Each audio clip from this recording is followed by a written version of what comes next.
I'm standing in my newly renovated apartment, twisting the engagement ring on my finger. The diamond catches the morning light, throwing tiny rainbows across the wall. 3 weeks. In 3 weeks, I'll be Mrs. Maya Park. Maya, you're daydreaming again, Daniel says, wrapping his arms around me from behind. I lean into him, breathing in his familiar scent. Just thinking about how lucky I am. I'm the lucky one. He kisses my temple. I've got to head to school early today. Staff meeting. Love you. Love you too. After he leaves, I stare at the wedding checklist on our fridge. Flowers, check. Photographer, check. Venue, check. Everything's falling into place perfectly. Maybe too perfectly. My phone buzzes. Jessica. Girl, this weekend is going to be insane. She practically screams into the phone. I've got everything planned for your bachelorette party. It's going to be legendary, I laugh. Jess, you're going to get me in trouble. That's literally my job as maid of honor. Saturday night, be ready by 8. Wear something hot. Daniel's the steady one. I'm supposed to be the fun one, remember? Exactly. One last night of crazy before you settle down with Mr. Perfect Teacher Man. After we hang up, my mom calls. Again. 3rd time today. Maya, did you confirm with the florist? And what about Aunt Linda's dietary restrictions? She can't have, Mom, I've got it all under control. Martha, our wedding planner, has everything organized. I just want this to be perfect for you, sweetie. Daniel's such a wonderful man. You're so blessed, I know I am. Daniel helped me through the worst time of my life when Dad died 2 years ago. He held me every night when I couldn't stop crying. He's patient, kind, and he writes me little notes that he hides in my purse, my car, my jacket pockets. Last week, I found one that said, "Can't wait to spend forever with you, but sometimes I wonder if I deserve him. He's so good, so stable. I'm the one who stays out too late, who makes impulsive decisions, who craves excitement." Jessica calls back. So, Saturday. Be ready. This is going to be legendary, I say, grinning. I have no idea how right I am. The bass is pounding so hard I can feel it in my chest.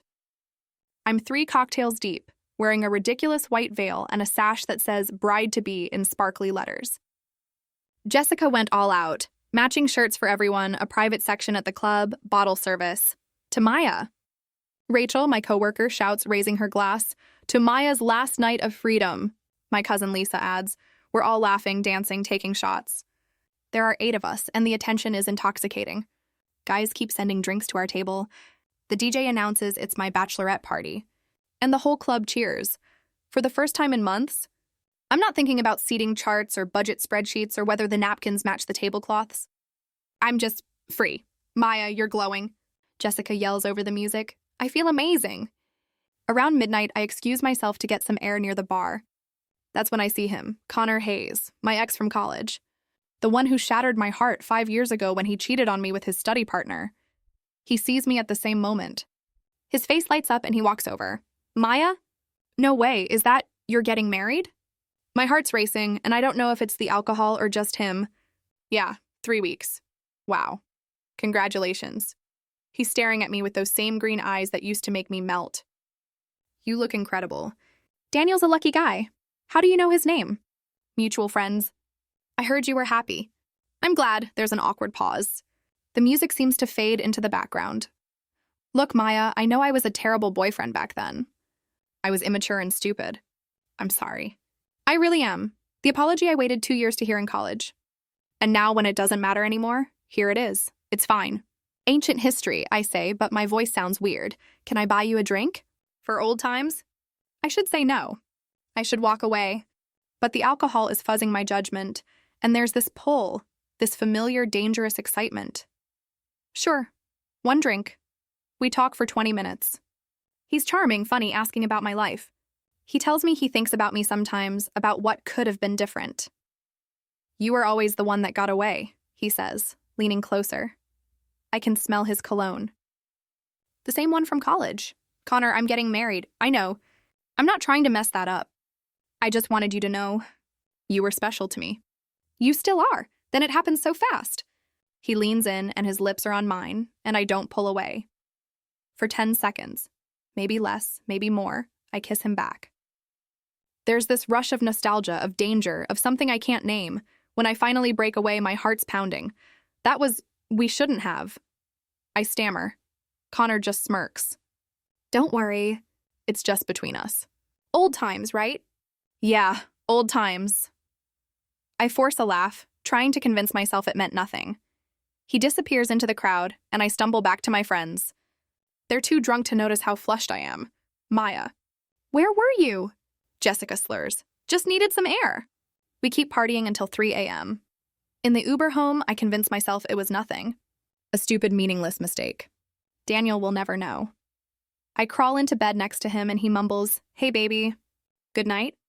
The best, I whisper. But as I close my eyes, there's this tiny knot of guilt in my stomach that I try to ignore. Sunlight stabs through my eyelids. My head is pounding like someone's using my skull as a drum. Morning, sleepyhead. Daniel's sitting on the edge of the bed with coffee. How was it? I force a smile. Amazing. The girls went crazy. I'm glad you had fun.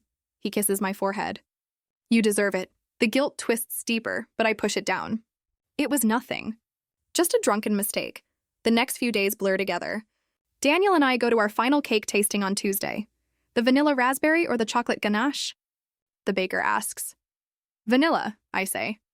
Chocolate, Daniel says at the same time. We look at each other and laugh. We'll do vanilla, Daniel says. It's your day. It's our day, I correct him, squeezing his hand. But even as I smile, I can feel the guilt sitting in my chest like a stone. Wednesday, I meet with Martha, our wedding planner. She's a meticulous woman with a tablet and a checklist a mile long. Everything's on schedule, she says. You're going to have a beautiful wedding, Maya. I nod, but I'm barely listening. Jessica texts me photos from the party. I scroll through them with shaking hands, terrified I'll see Connor in the background. But there's nothing. Just us girls dancing, laughing, living our best lives. I start to relax. Maybe no one saw. Maybe it really was just between Connor and me. Then Thursday afternoon, my phone buzzes with a text from an unknown number. My stomach drops before I even open it. It's a photo. Of me and Connor, kissing. My veil is visible, my face is clear, and I'm definitely kissing him back. Below the photo, does Daniel know about this? The world tilts sideways. I call the number immediately. Voicemail. I text back with trembling fingers. Who is this? No response. I spend the entire day in a panic. Who took this? Someone from the club? One of Connor's friends? A stranger? That night, Daniel notices I'm distracted during dinner. You okay? You've barely touched your food? Just wedding stress, I lie. Hey. He takes my hand. It's going to be perfect. And even if something goes wrong, it doesn't matter. As long as I get to marry you, I feel like I'm going to throw up. He hugs me, and I stand there frozen, feeling like the worst person alive. Later, I'm sitting on the bathroom floor when my phone buzzes again. You have 24 hours to tell him, or I will. I stare at the message, my hands shaking so badly I almost drop my phone. My perfect life is about to explode. And there's nothing I can do to stop it. I don't sleep. I can't eat. The deadline is ticking in my head like a countdown to execution. I have to tell him. I have to tell Daniel before this person does. Friday evening, I ask him to sit down. My hands won't stop shaking. There's something I need to tell you. His face shifts from curiosity to concern. What's wrong? I take a breath. At the Bachelorette party, I ran into Connor. We talked and... The words stick in my throat. We kissed. It was just a few seconds. I was drunk and stupid, and it meant absolutely nothing. The silence that follows feels like drowning. Daniel stares at me, his face blank. You kissed Connor. Yes, but the guy who cheated on you. The guy you cried about for months when we first started dating. Daniel, please, it was a mistake. How long? What? How long did it last? Maybe 10 seconds. 10 seconds. He stands up, running his hands through his hair. You kissed your ex-boyfriend for 10 seconds at your bachelorette party, 3 weeks before our wedding, and you're telling me it meant nothing? I was drunk. I wasn't thinking, did you kiss him or did he kiss you? I hesitate. Just for a second. But it's enough. The truth is written all over my face. I kissed him back. I didn't pull away. I participated. Daniel's voice cracks. Get out. What? No, Daniel, please. I said get out. I can't look at you right now. Daniel, I love you. Don't. His eyes are red. Don't say that. If you loved me, you wouldn't have done this. I grab his arm, sobbing. Please, we can work through this. He pulls away like my touch burns him. We're done, Maya. The wedding is off. No, no, no. I'm on my knees, literally begging. I'll do anything. I'll never see Connor again. I'll do counseling. Please, I can't trust you. His voice is hollow. And without trust, there's nothing. Pack your things. I want you out tonight. I pack a bag through tears that won't stop. Daniel sits on the couch, staring at nothing. At the door, I try one more time. I'm so sorry. He doesn't respond. Doesn't even look at me. I drive to Jessica's apartment and collapse on her doorstep. Maya? Oh my God, what happened? I tell her everything between sobs. She holds me, but I can see the conflict in her eyes. Maya, what were you thinking? She finally asks. I don't know. I don't know. Oh God, Jess, what did I do? But I already know the answer. I destroyed the best thing in my life for nothing. I wake up on Jessica's couch, and for one beautiful second, I forget. Then reality crashes down like a building collapsing. I check my phone. 23 missed calls, 47 texts. Daniel's already told everyone. Our wedding planner, our families, our friends. The wedding is canceled. My mom calls, and I can barely understand her through the crying and screaming. How could you do this to him? To us? Do you know how humiliating this is? I have to call everyone and tell them the wedding is off. What am I supposed to say? Mom, I'm sorry. Sorry? You threw away a man like Daniel for what? A kiss with your loser ex-boyfriend? What is wrong with you? My sister Emma texts. I can't believe you threw away someone like Daniel. He was the best thing that ever happened to you. Even my Aunt Linda, who I talk to maybe twice a year. Very disappointed in you, Maya. I try calling Daniel. Blocked. I drive to our apartment. His brother Mike is there, packing boxes. Mike, please, I need to talk to him. Mike looks at me with pure disgust. He's staying with us. Don't contact him. I just need 5 minutes. You hurt my brother. He trusted you completely, and you betrayed him for some stupid thrill. There's nothing to talk about. It wasn't like that. Get out. Maya. Before I say something I'll regret. At work Monday, Rachel won't even look at me. I didn't know you were that kind of person, she says coldly. Rachel, please, don't. Just don't. I learned from Jessica that Connor's been bragging about the kiss to his friends. The story is spreading like wildfire through our social circles. Jessica tries to be supportive, but even she's frustrated. You need to take responsibility for this. Stop playing the victim. I'm not. Yes, you are. You keep crying about how awful you feel, but you did this, Maya. You made this choice. Her boyfriend Tyler comes over, tries to be polite, but I can tell he thinks I'm trash. I'm falling apart. Can't focus at work. Can't sleep. Can't eat. I've lost 6 pounds in a week. I write Daniel long emails from different accounts begging for forgiveness. He never responds. Then I see it. A social media post from Daniel's friend group at a bar, supporting him through the breakup. Daniel's in the center of the photo, actually smiling. He looks relieved, like he dodged a bullet, and I realize he's already moving on, without me. 2 weeks after the breakup, I make another stupid decision. I text Connor, we need to talk. He agrees to meet at a coffee shop downtown. The moment I see his smirk, I know this was a mistake. So Daniel really called off the wedding, huh? He's grinning. That's rough. This isn't funny, Connor. You ruined my life. I ruined your life? He laughs. You kissed me back, Maya. I didn't force you. You've been telling people. Why? I didn't think it was a secret. He shrugs. Besides, you seemed like you were having a good time. I'm stunned. Are you serious right now? What do you want me to say? That I feel bad?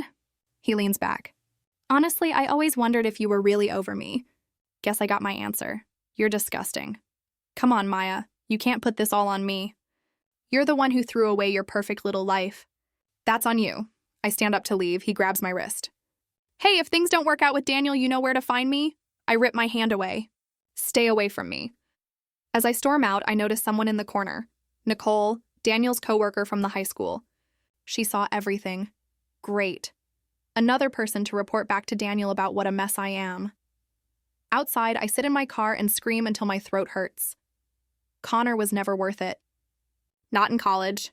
Not now. but this realization comes way too late. I hear about Daniel through other people now. Scraps of information that tear me apart. Jessica tells me reluctantly, he's devastated, Maya. He told his family he feels humiliated. He said he could forgive a lot of things, but not disrespect. Lisa, my cousin, adds, Mrs. Park cried when she found out. She said she always thought you were too immature for Daniel. Everyone's taking his side, Lisa says gently.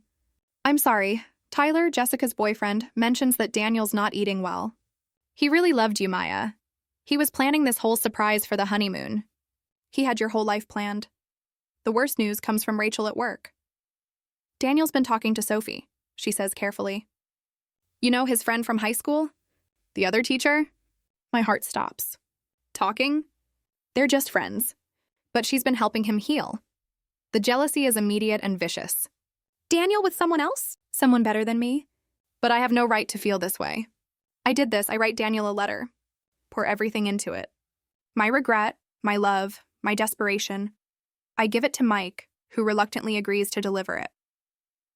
2 days later, Mike texts. He read your letter. He said to tell you he wishes you well, but he's moved on. Please respect that and stop contacting us. I read the text over and over until the words blur. He's moved on. It's really over. My boss? Mr. Harrison calls me into his office. Maya, your performance has dropped significantly. I understand you're going through something personal, but we need you focused. It's a warning. Shape up or get fired. Even Jessica is pulling away. Maya, you need therapy. I can't be your only support system. I love you, but this is exhausting. I'm drinking too much. Stalking Daniel's social media through fake accounts. Obsessing over every photo, every post. There's a picture of him with Sophie at a school event. The caption says they're friends, but they look good together. Natural. One night, drunk and desperate, I drive to Mike's house where Daniel's staying. I bang on the door. Daniel, please. I just need to talk. Mike answers, looking exhausted and angry. Maya, go home. Please, 5 minutes. Then Daniel appears behind him. He looks different. Thinner, tired, but also stronger somehow. Maya, stop. Daniel, I love you. I loved you too. But I can't trust you. And without trust, there's nothing. His voice is calm, final. You need to let me go. For both our sakes. Please don't do this. Mike gently closes. The door in my face. I stand there sobbing until a neighbor threatens to call the police.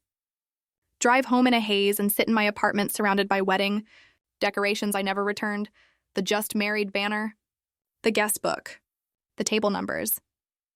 For the first time, I see myself clearly, not as the victim, as the person who caused all of this. Me. 8 months later, I see their engagement announcement, Daniel and Sophie. They're holding hands, smiling at the camera. The ring on her finger catches the light. The comments are full of support. You deserve this, Daniel. So happy you found real love. I stare at the photo until my eyes burn. I've started therapy with Dr. Martinez. You were afraid of commitment, she tells me in one session. The kiss wasn't really about Connor. It was about sabotaging something real because you didn't feel worthy of it. That doesn't make it better. No, but understanding why is the first step to changing. At work, Rachel got the promotion I was supposed to get. Mr. Harrison made it clear my personal drama affected my professional reputation. My family is distant. Mom is polite but cold. Emma doesn't confide in me anymore. At family gatherings, I'm the cautionary tale. The girl who threw it all away. I hear through mutual friends that Connor's girlfriend left him. Turns out he had a pattern of disrespecting relationships. He texts me an apology months later. I block him without responding. I've changed jobs, cut my hair, lost weight. I'm 28 now, starting over at a smaller firm where nobody knows my story. I'm lonely. Dating feels impossible? How do I trust myself with someone new when I destroyed the best relationship I ever had? Then I see the photos. Daniel and Sophie's wedding. He's wearing that same expression of pure joy he had when he proposed to me. But it's for someone else now. It's been a year and a half. I'm 29 now, and I've accepted that some mistakes don't get fixed. There's no redemption arc, no second chance. This is real life. I'm doing better, objectively. I'm healthier, I've made new friends, and I'm good at my new job. I even went on a few dates. Nothing serious. I'm not ready. But Daniel is always there in the back of my mind. The one I lost. The one I destroyed. Have you forgiven yourself? Dr. Martinez asks in our session. I don't know if I should. Self-forgiveness isn't about excusing what you did. It's about learning from it and becoming better. I nod, but I'm not sure I believe her. I ran into Daniel once. At a mutual friend's wedding, he was polite. Introduced me to Sophie, who was kind and gracious. We made small talk for exactly 3 minutes before he excused himself. It was cordial, mature, civil, and absolutely devastating. I saw his wedding ring. Simple gold band. I wanted to disappear. Jessica's engaged to Tyler now. I'm genuinely happy for her. She doesn't mention Daniel anymore out of respect for me. I write in a journal now, Dr. Martinez's suggestion. I wrote a letter to Daniel that I'll never send. I'm sorry for everything. Thank you for the years we had. I hope you're happy now. You deserve it. You always did. Tonight, I'm alone in my apartment looking at an old photo of us. We're at the beach where he proposed. We look so happy. So in love, I whispered to the photo, I'm sorry. I hope you're happy now. You deserve it. I'm learning to live with regret. Some mistakes can't be undone. Some chances don't come twice. And sometimes, we lose the best thing we ever had because we didn't appreciate it until it was gone. I'll carry this for the rest of my life. The memory of what I had and what I threw away. The end.